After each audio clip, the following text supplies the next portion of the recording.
1, 2, all right. How's everybody doing? Hey. Whoa. It's a party in the lounge, man. I mean, look at this. There's a lot of people. It's good. So welcome to the Fall Plains Rider Series. It's the first one of the year. We hold 4. Next one's going to be December 8th, and you guys should definitely check it out. It's been going since 1977.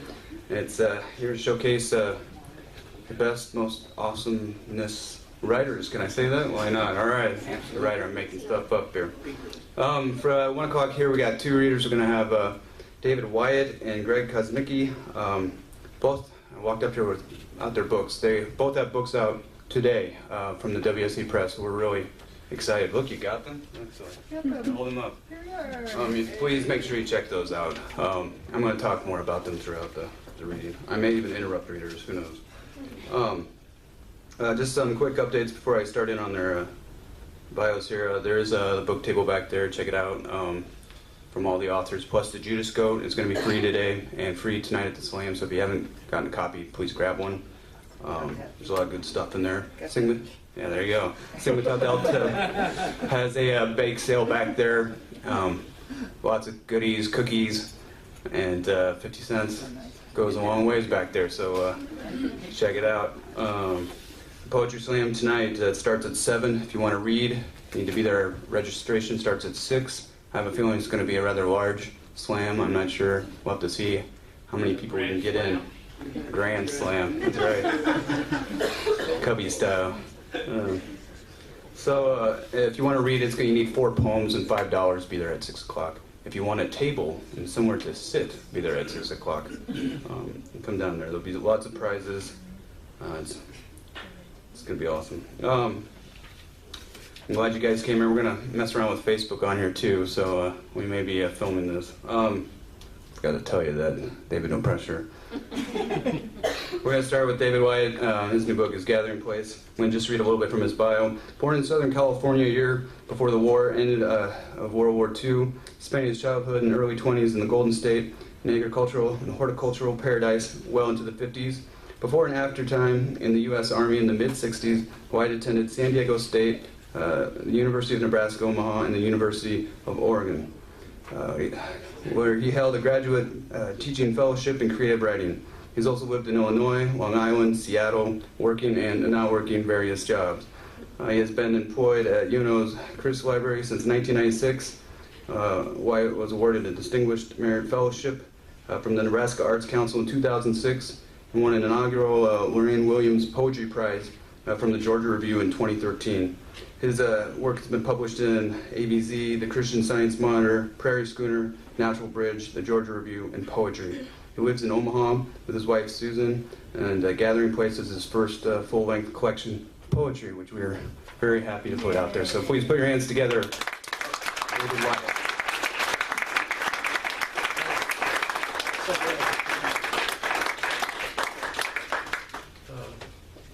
Thank you very much. I'm very happy to be here. I'm very, very, very grateful to Chad and J.V. Brummels for publishing this book. The road to the end is a lot shorter than the road back to the beginning. So I'm happy this happened. I'm going to start by reading a poem called Assignment. The man stayed for weeks in a hotel that no tourist would have dared to, and he lived to tell about it. The occasional bullet whistling through his room's open window, the only way he could get air. The thumping at midnight on his double-bolted door, then the thunderous charge down the hallway. Every morning, a meek woman, her head covered with paisley silk, tapped out softly a short code, and when he opened the door as though it might fall off its hinges, she handed him a dirty and crumpled piece of paper, which he thought each time she'd just picked up from a gutter. Closing the door, locking it, he couldn't hear her steps to the elevator, nor the elevator's ding. The script was nothing he understood, but because she always smiled and nodded, he wondered, does she think we share a secret every day more complicated?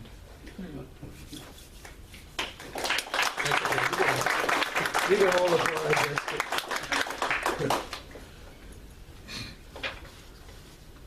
Okay, this one's called Restless Legs Syndrome, and I wrote this before it was suggested to me by a doctor that I may have that syndrome. I'm in no mood for nation building, I heard a guy say on TV in a Sears store one Saturday afternoon some months ago, when it was important for me to have a new mower or a new rake. I've forgotten. The best I can do is recall the guy's face on 24 large screen, flat and plasma-filled TVs, trying to make me understand it was better to be on the offensive than to enter into a peace agreement that didn't jibe with our view of the ocean at Malibu.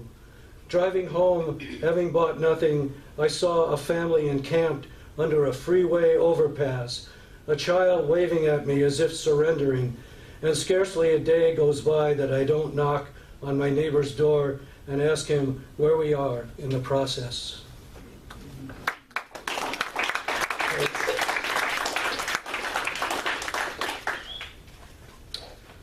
This next one's called North of the Road, and it's sort of a memory of the 60s, I guess.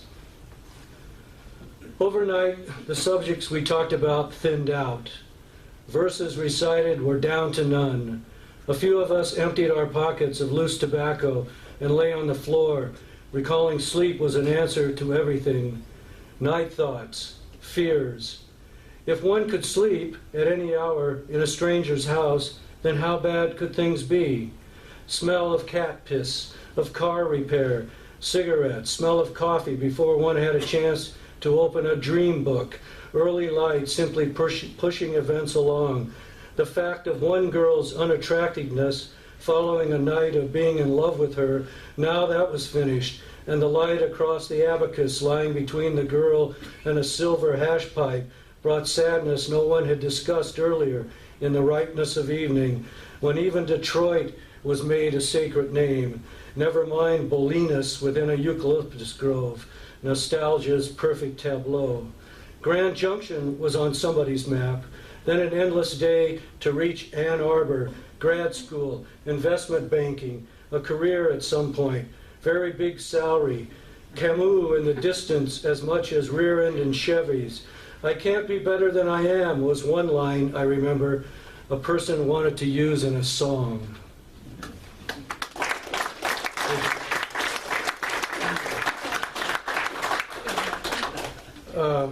I very much enjoy going to, I was going to say Goodwill stores, but no, they're in trouble, sort of. You may have read about that. But this is anyway a vision of Goodwill in their innocent days, more innocent days.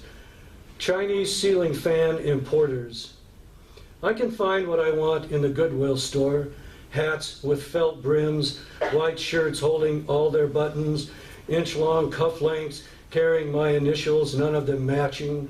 A gold England stamped on a red and white coffee mug, dried flowers, costume jewelry, and a smudged glass case you have to ask the clerk to open, and she's wary of my interest.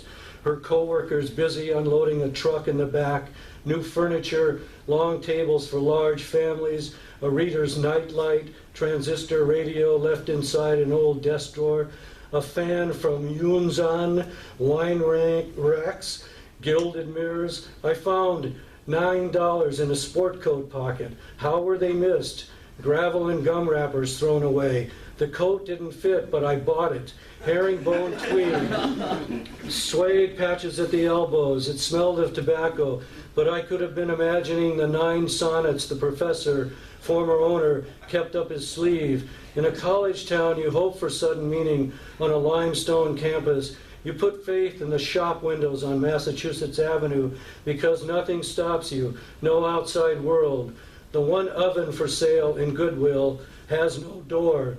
The sign atop suggests these uses: a home for garden supplies, trowel, seeds. Why not fix it up with an emerald cushion on winter afternoons for the snow blue cat?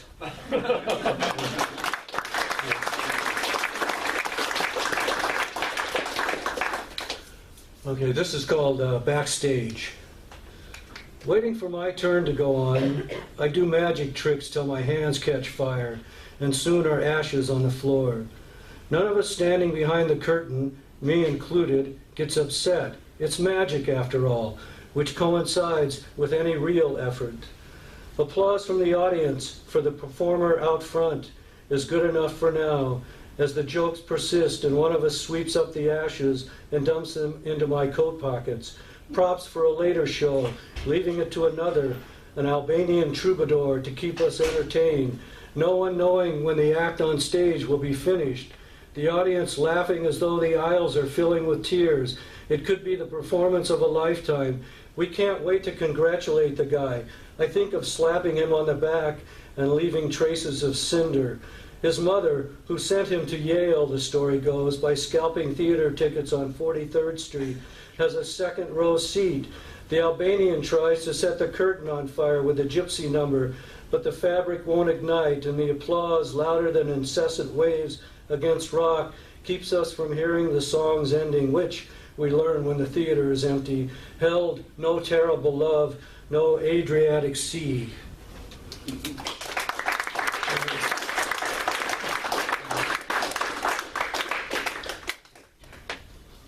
This one is called a fictional Houston. It's perhaps the longest I'll read, which isn't terribly long.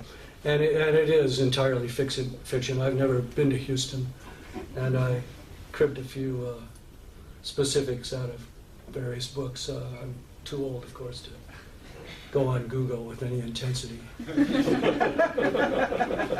A fictional Houston. At no time have I gone too far. Yet suppose the bridge is out and people can't visit me. I can't entertain them with Kala's beer and with the stories of Texas in the 30s when Kala stood in the doorway of Cheng's Oriental Diner waiting for her ride, her new boyfriend who told her he was hardly a saint but that his intentions were honorable, even in such mugginess and on such a street as Diablo. I will take care of you, he promised. No more serving others the fried potatoes and Coca-Cola, but he didn't show up. Only the restaurant's dishwasher, none of the night's last customers carrying out cartons of red pork and egg rolls, asked if she was all right, as darkness fell on her like dirt over a grave. She married someone else she never loved, a practical man who taught her how to make beer, and while drinking it, fix clocks and repair plumbing. Her children, I included, learned the same skills, and I was once in love with a girl who ran off with a fiddler and band leader whose bus took them to Nogales, and as far as I was concerned, death. Now I sit in this day room, reviewing a life that took seconds to complete. I anticipate my son's arrival, his daughter's. If I can get the page turned.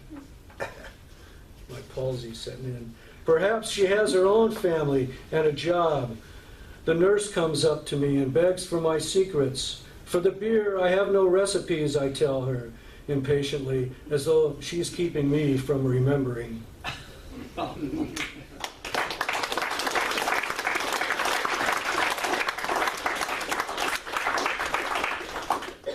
Okay, this one is called Wedding Reception, and it's, I guess, my notion of a small town wedding reception. Right after the ceremony, I got in my car and went over to the Casey's, where some of the guests were already standing around the counter, talking to April, who last year, except for what happened, would have been the bride. She didn't seem upset at all, with her friends sipping Coke and laughing while she helped occasional customers who were just passing through town. At one point, everybody got quiet as the newlyweds drove by, honking and dragging stuff from Melvin's trailer hitch. Yolanda, one of the bridesmaids, still wearing her lavender gown, said they were lucky to have each other. April stopped her tears when her new man, Cleve, walked in the door, brushing cigarette ashes off the sleeves of his tuxedo.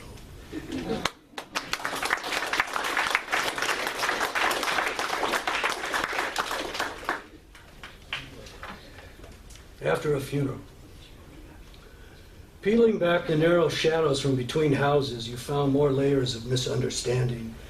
You often had to rest after the work, and what you couldn't see touched your arms like a spider's silk. Down past the ball field, village of nighthawks. Down beyond a thick overhang of trees, none of the pallbearers, each an official of some kind, talked about it. The river's drift as absolute as when the sun shone through thunderheads. Okay, maybe 2 or 3 more. This is called Corner Universe, and it has an epigraph by the poet Gerald Stern. He stripped things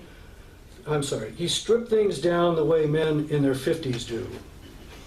Thank God, he said, approaching the feckless street lamp, I can do with less.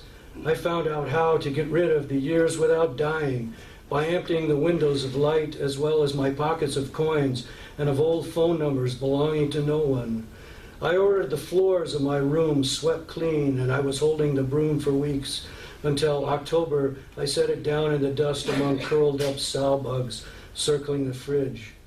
My best clothes, silk too, were given away, and the cologne washed down the sink, which still smells of violets. I always had just a few books, and of the 3 I've kept, like 3 parts of the soul, I understand none of them, though one line, I gathered all my possessions and went outside where the stars rested, has been good enough before a night's sleep. And how did I reach 70, he said, after such release?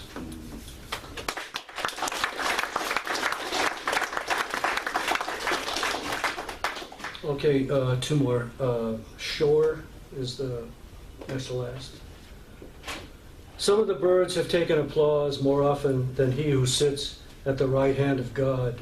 My Uncle Phil noticed this without laughing much. Granted, he had his strangler's fig, a late bloomer, and his resurrection fern, enemy of no one. It was Phil who remembered my first name, which sometimes took his attention away from the job he was paid to do. Grandma Rose held a finch in her hand once, and once lived for years along the northern coast, where beach peas thrived, seaside pea, sea vetchling, raven's canoe. She knew other terms, but fried them all and ate them as if no disguise were enough. Near Wellfleet, the autumn light permitted me a glimpse of horsehair kelp, and then a chance to forget about it. Evening left it there at sea, and the dog yelping up the shore as stars laid out their innocence again. And this last one is called Bus Tour Destination. Those poplar trees on the right, the driver said, were planted after the death of the old man's wife. She died young, and the child ran off, gone for years. Lived in 7 countries, took over 1 or 2, the legend goes. When he came back, 1 leg was missing. His father, married several more times and losing his memory, knew the boy right away, never hesitated to sob as he hugged them. Him. Didn't ask many questions, lots of celebration, but remember, there were other sons by then, daughters just as covetous. Only 1 servant, besides the old man, had ever seen the long absent heir. Among themselves, these offspring voiced their suspicions, their unhappiness. This original child said nothing to them, nor smiled. In the night, suddenly, there were loud arguments, cries of birds awakened. Next morning, everyone saw that it had rained, and that the 2 great horses had been saddled and ridden away. The patriarch's body was found days later in a muddy stream bed. His widow soon died. His remaining children learned of immense debt, and each shortly fled the estate, which eventually, after much rout. Thank you so much.